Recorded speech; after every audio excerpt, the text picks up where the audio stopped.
It's October 1st, which means it is officially spooky season. What's going on, guys? I'm Chris, and welcome back to another video, a top 10, which I feel like I haven't done in forever, but today I'm talking about my top 10 favorite spooky season movies.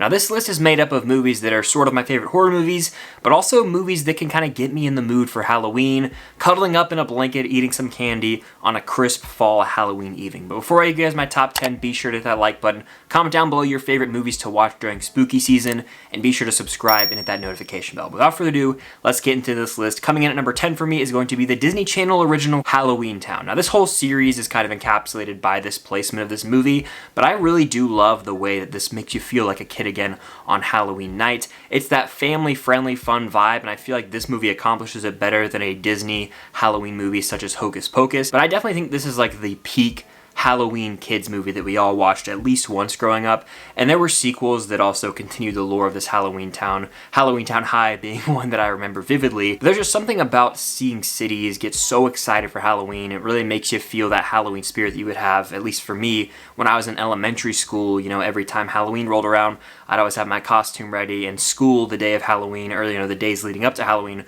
was always a blast. We'd read some spooky but still like family-friendly type of stories, and while I don't think Halloween Town is that good of a movie on a rewatch today, it still has the comfort vibes. But number 9 for me is going to be another family-friendly Halloween movie, but a dark one at that, Nightmare Before Christmas. Now, this movie is not necessarily a full-on Halloween movie. A lot of people would say it's more of a Christmas movie. You can make that distinction in the comments down below. Let me know if you think it's more of a Halloween movie or Christmas movie, but it's one that I don't love, but it had to be on this list because it does a damn good job of getting you in the mood for Halloween, and there's something about Jack Skellington, just his imagery, that like gets me excited for both holidays at the same time. It's weird because the period of time from October 31st to December 25th is like the holiday season, essentially. This is a movie you can watch pretty much any time period during that stretch, and it's fitting. So it's honestly an anomaly. This is Halloween. This is Halloween. That song is catchy as hell, and it's been stuck in my head lately for some reason. But they do a really cool retheme as well of the Haunted Mansion ride at Disneyland. They make it into Nightmare Before Christmas during this time of year, and it's really cool to see. I did it once in my life back in 2012. I know it's a little bit of a side rant, but it's a solid movie. I want to rewatch it soon because it's been a few years since I've seen it, and I remember constantly, seeing the VHS cover and art of this movie as a kid. I actually didn't watch it growing up. I always just saw like little clips of it here and there, but I fully watched it for the first time when I was a lot older, so I don't have the nostalgia with it, but I know it might be higher on some of you guys' list. But number 8 for me is going to be The Silence of the Lambs, a movie that has nothing to do with Halloween, but it's still a thriller and terrifying movie, and these are the kinds of movies that you like to watch around this time of year. It's very creepy, and this movie will disturb you to your core. This is also one of the few movies to win the Big 5 Oscars, so I could sit here and list off all the accolades and awards that it's won, but in reality, The Silence of the Lambs is a damn disturbing movie, and this is the kind of stuff I like to watch around this time of year. I don't know why us movie fans and just people in general get the urge to watch creepy stuff, but it just happens in the fall. I think it's the cold air or something.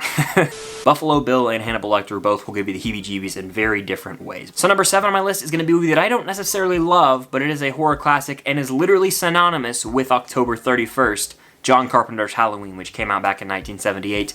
I've seen the movie 2 or 3 times in my life, and as I've gotten a little older, I like it less and less, just because I think going back and rewatching this movie, I realized that it's a little bit of a slower burn and follows pretty much every single trope in the book for a horror slasher, with very predictable kills. But this movie, arguably more than any other horror slash Halloween movie, captures the feel of Halloween night better than any movie. There's leaves falling in the air and the way characters are dressed leading up to Halloween night. There's kids watching scary movies and trick-or-treaters everywhere. It is a movie that will 100% make you long for those Halloween trick-or-treating nights when you were a kid. But it also is pretty scary at times because Michael Myers, who the hell's this guy behind the mask? What's he doing? People are getting killed left and right. It's one of those horror classics without question. It's just a movie that, to me, hasn't held up as much on rewatch, and I don't really care for the whole franchise, especially the newer Halloween movies. I haven't seen the whole gap of sequels in between because they all got retconned, so I don't really feel the need to watch them. If I feel so inclined one day, maybe I will, but Halloween Ends. Will it actually end the franchise? Probably not. Number 6 on my list is going to be The Shining, a movie that I've only seen once in my life all the way through, and it's a damn horror classic. I think it's probably the most iconic horror movie, to be completely honest with you, and the reason I like this movie so much is Jack Nicholson's performance. He carries it on his back. He's creepy as hell. The scene where he's walking up the stairs with the bat, and he's like, I'm gonna bash your brains out. I'm gonna bash them right the in. He's a menace in this movie. There's a ton of mystery created by Stanley Kubrick as he directs it, and there's images that will haunt you, from the twins in the hallway to the blood to the maze. I mean, this is like the definitive horror movie that everyone has to see at least once in their life. It's not one that I rewatch a lot, but it's definitely got to be on this list because it definitely spooks me, and again, has that fall wintry feel that makes you feel like, oh my gosh, we're in this spooky season.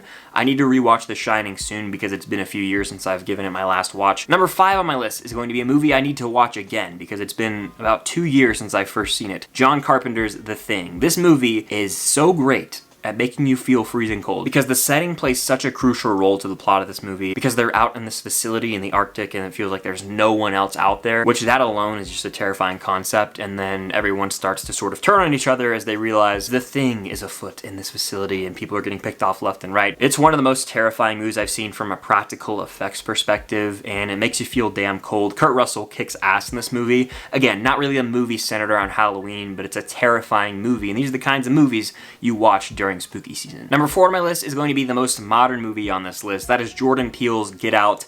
Adore this movie. I think it's perfect. It probably should have won Best Picture at the Oscars. I'm glad that it won Original Screenplay. But aside from all of that, this is a thriller and a horror movie at heart. But something that really makes it stand out, especially amongst the crowd of other movies that are in this genre or on this list, is that it blends horror and comedy really well. Like, there are moments where I was laughing out loud, but also moments of just pure shock, like, oh my gosh, this is terrifying, especially as revelations are made in the third act and we kind of see the big picture of this movie. That's creepy stuff, and I remember being very unsettled for like a few hours after I first watched this movie because it's a lot to process, and Jordan Peele really shows his mind for horror for the first time ever in Get Out. It's a highly rewatchable movie, like I said, because it's got the lighthearted sort of comedic tones that clash with the true horror and scary elements of the movie, but it also has a lot to say about current society, and it's just a really smart movie that had to be on this list. But number 3 for me is going to be a classic Alfred Hitchcock Psycho, one of the greatest movies of all time, period. You've got Norman Bates in this movie who is just so off-putting and makes you feel uncomfortable with every line delivery he has. The movie also contains a perfect use of misdirection early on. Aside from the shower scene and the iconic score, it is just such a well-crafted movie from beginning to end, with perhaps the greatest twist in cinematic history. You guys let me know what you think of it if you've seen it in the comments down below. And if you haven't been spoiled for Psycho, you need to go watch the movie because damn, I somehow wasn't spoiled when I first watched it, and I was shook. My runner-up, or my number 2 favorite spooky season movie, is the first Saw movie, and I think this movie gets a really bad rap for those who haven't seen it because obviously the Saw franchise has gone on quite a bit, and I've seen every single one of these movies, and as we get later on in the franchise, it becomes this over-the-top torture gore fest, and that's not really what the first movie's about. The first movie is low budget, very contained, and it's almost like a one-location type thriller where 2 guys wake up in a bathroom and they're handcuffed and they don't know what's going on, and they start to figure out these clues, and then they realize they are a part of a game, and then it's just a huge mystery, a thriller with really crazy twists and turns, and to this day, it's probably the most shocked I've ever been in a movie as something is revealed in the third act. I literally went like that. I'm not even exaggerating. It's definitely gory at times, but this one's like the most under control when it comes to going over the top with these crazy kills. There's obviously disturbing elements in this movie. There's people that are in traps, and it's either their life or something horrible happens to them. They have to make the choice, and Jigsaw is a menacing villain. I want to play a game. There's just so much mystery here, and I really appreciate this movie more so when I know the backstory that Leigh Whannell and James Wan made it with like such a small budget, and it's become like a cult classic type of horror movie that spawned multiple sequels. So do yourself a favor and watch the first Saw. I was very scared of it just because I heard, oh my gosh, the traps, it's disgusting, but really and truly the first Saw movie is damn great in my opinion. But taking the number 1 spot for my favorite spooky season movie, and probably my favorite horror movie of all time, is the original Scream that came out in 1996.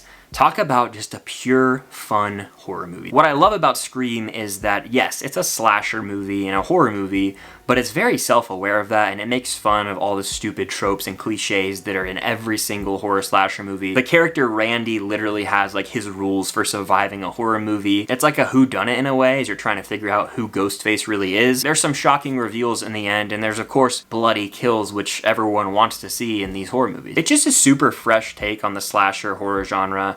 It has a lot of misdirection in the first 10-15 minutes of the movie. That's a fact. I can only imagine seeing it in theaters and being that stunned. It just has really likable characters. To me, a lot of the slasher horror movies have characters that are just fodder. They're thrown away to be killed by this masked, faceless villain. But the Scream movies, I really give a damn about a lot of these characters. Of course, there's a high body count and people are dropping left and right, but Sydney is a compelling lead. They do a really good job of fleshing her out and her entire friend group, so it's like, who the hell could have done this? That's why it was pretty shocking the first time I watched it, even though you can put some pieces of the puzzle together along the way. But Scream is iconic. It is super rewatchable. It's a perfect movie in my eyes, and it is the one movie above all else that I would choose to watch on Halloween night if I was given the choice. So that's my list of my top 10 favorite spooky season movies. Definitely let me know yours in the comments down below. What is a movie that you plan to watch this Halloween? Let me know down there as well. What's your favorite Halloween candy? Mine's Reese's Pieces for the absolute win. Subscribe and hit that notification bell to be notified for all future reactions, from TV episode reactions, movie reviews, top 10 lists like this, and much more. Hope you guys have a great spooky season in October, and until next time, I'll see you guys later.